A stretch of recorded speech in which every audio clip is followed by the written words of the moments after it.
Today we are attempting to land on this aircraft carrier in PTFS, a runway the length of just 3 football fields, starting with this 2-seater prop plane and working all the way up to the largest aircraft ever made.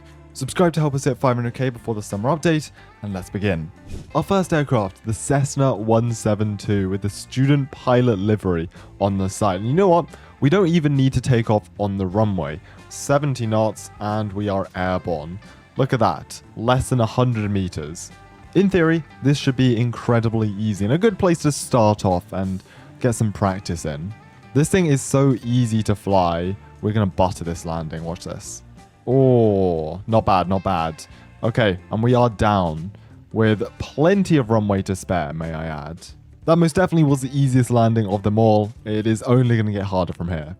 The Lear Jet. This thing is basically a little private jet. We've got a nice gold color scheme on the side here, so let's fire up the engines.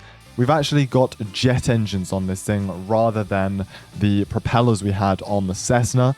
And the fact that it carries a lot more people means this is going to be, well, stepping it up a bit. Right, this isn't too bad. We're aiming for the solid white lines in the middle there. Maybe a tiny bit low. But, oh, we're going to clip the deck. Okay, we didn't. Reverse thrusters are on. And, oh, this is going to be tight. But, no, we got this thing stopped. Yeah, we got this thing stopped. Nice, nice. I overshot the runway just a bit, but thanks to the ramp, we got plenty of room to spare.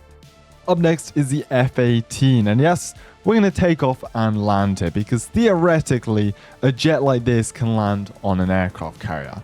Now, unlike the US carrier in this game, which does have arresting wires to slow and stop an aircraft upon landing, as they do in real life, we do not have those capabilities on our carrier, meaning we just have to fully rely on our brakes. Go and drop the flaps, drop the landing gear as well. Alright, we're at land speed already. This is a lovely approach, I gotta say. We're going to turn on reverse thrust already. Okay, again, a pretty late touchdown. I gotta get better at these if we're going to be landing A380s on here. And there we go. We start with plenty of runway to spare. Even without the arresting wires, we got down pretty easily, I will say. Up next is the ATR 72. Now, yes, we have gone back to the propeller engines, but this thing is big. It can carry 70 plus passengers. So we're properly into the airliner category now. So, gonna line up on the runway here. This is gonna take us a lot longer to take off here as propellers get spinning. Took us a while to take off, and I presume this is going to be difficult to touch down as well. If anything, I think we're a bit too slow. Let's just go and straighten this up. Alright, and as soon as we touch down, reverse is on. Alright, looking good, looking good. Yeah, we can stop it before the ramp. Turn off the engines there. That was a good touchdown, I gotta say, that was good. Moving on to one of the most popular aircrafts ever produced, the A320. If you've flown before, there is a very good chance it was on one of these. This thing is able to hold up to 180 passengers, and we have very much entered the commercial aviation category. Engines are spooling. We've got the Air Canada livery on. I think it looks pretty cool. Let's go and start rolling down the runway here. Now, the A320, very iconic aircraft, but also a very large aircraft compared to all the ones we've flown previously. We're going to use pretty much the entire runway just to take off. How much are we going to need to land? Oh, we're already stalling. Going too slow. But we're going to do a nice large circle here. Give us plenty of room to line up a good landing. This looks like a pretty good approach. And our aim is to avoid the buildings on the right. We hit those with our wing. All things go south very quickly from there. Oh, we're stalling. Reverse thrust already on. It's going to be a late touchdown. But I think we can stop in time. I think we can stop. There we go. Look at that. Wasn't my best landing, so we'll need to do better for the next one, or we are not stopping. Again, nearly doubling our capacity to the Boeing 777, which can hold up to 400 passengers. Now, it may not look much larger than the A320 from the ground, but put them side by side from the air, and, well, the gap is massive.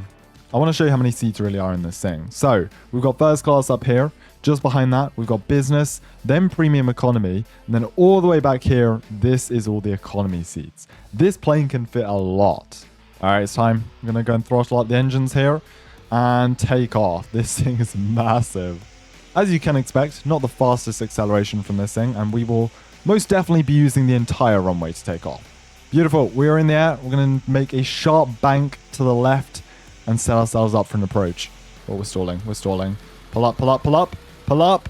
We may need to do a go around. Reverse thrusters are already on. We're going to touch down. You know what? This may actually be okay. And we're stopped. We stopped. Look at that. I thought for sure we were not making that landing, but recovered that pretty well. With a top speed of Mach 2 or 1.3 thousand miles an hour, I don't think the Concorde needs any introduction. The only supersonic commercial aircraft ever produced. We are into another league of aircraft now. Look at this thing. Alright, throttle up, and hopefully with afterburners, should be a pretty easy takeoff. Used a bit more of the runway than I thought we'd need to, but alright, that's fine. Let's make a turn. We can also drop the nose to give us better visibility for landing. Alright, we are lined up. And to keep this thing from... Oh, jeez. To keep this thing from not stalling, we have to be going 170 knots. And reverse thrust on already. Bit of a hard touchdown. I'm sorry to the passengers in the back. Come on, come on, come on. Full reverse thrust, full reverse thrust. Oh, landing gear isn't even on the ground. Oh my gosh, what a sight that is, though. I will say, though, I'm kind of surprised that we got this thing stopped. I thought for sure it was going over the edge. Home to the President in the sky, a modified Boeing 747 nicknamed Air Force One will be our next challenge. The newly renovated Air Force One. Right, let's use the air stairs to get up in here, and let's find our way to the cockpit. We've got the United States President relying on this landing here. I'm not entirely sure why he'd be landing on a carrier, but that's beside the point. Alright. Carriers in sight. We're going to do a nice big loop around. We're going to make a pretty sharp right turn here. So we're going to enable advanced mode and fly this plane in ways it should never be flown. All right, landing gear is down. We're at a pretty good speed and altitude here. So let's try and keep this up. All right, we're going to go a tiny bit higher so I can basically stall this upon landing. Reverse thrust is enabled. All right, landing gear, flare this a tiny bit. That's good, that's good. Right, to the left. Oh my God, how did we manage to do that? We didn't even hit the building, and we landed that with so much runway to spare. I'm surprised I made it this far without a crash, but we've got the last two now, and this is going to really test me. Somehow, this is not even the final aircraft, but the Airbus A380 is the largest passenger plane ever made, with a seating capacity of close to 1,000. And just to show you how insanely large this is, take a look at it beside the Airbus A320, which we flew earlier. This is going to be a challenge to get in the air, not even just landing. Right, we're going to use every inch of the runway we have available here, and let's go and take off. All right, and we are off. We are off. Hopefully the 4 engines here help us, well, slow down if we can enable reverse thrust on all of them. We're already stalling, and I'm hearing a lot of alarms, which is not a good sign. We're going to employ a similar strategy to that of the 747, a bit of a curved approach. This may not look like the best approach, but trust me, I've got a plan. Just like before, we're going to enable reverse thrust. All right. Touchdown. Good, good, good. And we're going to try and avoid the building. Oh, look at that. Perfection. And stay on the runway. Oh, that was perfect. All right, so somehow I've landed everything up to a 747, which means we've only got 1 aircraft left.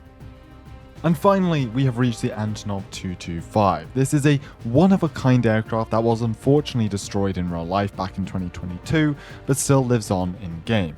And to make our lives even more difficult, we will be flying a variant with a literal space shuttle strapped to the top. Oh my gosh, this is so insanely stupid. Yeah, we're parked on the grass because the runway isn't long enough. Alright, and we have liftoff. 6 engines on this thing, and a shuttle strapped to the top. Flying by the aircraft carrier, and my gosh, it looks tiny compared to this plane. We've got visuals on the carrier, so let's drop the landing gears, make sure the flaps are down. Also, I think the main problem is going to be the wingspan on this. We are most definitely clipping the towers. Reverse thrust is on. Oh, we're stalling. Okay, I'm going to abort this. We've touched down, and we've clipped the building. We've clipped the tower. Yeah, if this game had crash physics, we would have blown up ages ago. This was supposed to be my second attempt, but I've already crashed somehow. Attempt number 3. We're flying this like a fighter jet now, coming in for a quick approach. Yet another landing with my wings. I'm not sure how I end up in this position, but the plane's definitely going off the edge. Attempt number 4. I think we're on. This is probably the craziest approach we had so far. You know what? It may just work though. If we can stall onto this and lose enough speed. Around the building. Around the building. Yes. Stop, please. The rear wheels aren't even touching the ground right now. Hold on. Stop this, stop this, stop this. With half the wheels hanging off the runway, somehow we managed to get that down. Well, thank you all for watching. Hope you did enjoy this video. Make sure to subscribe for more content like this in the future, and let me know what other challenges we should try out.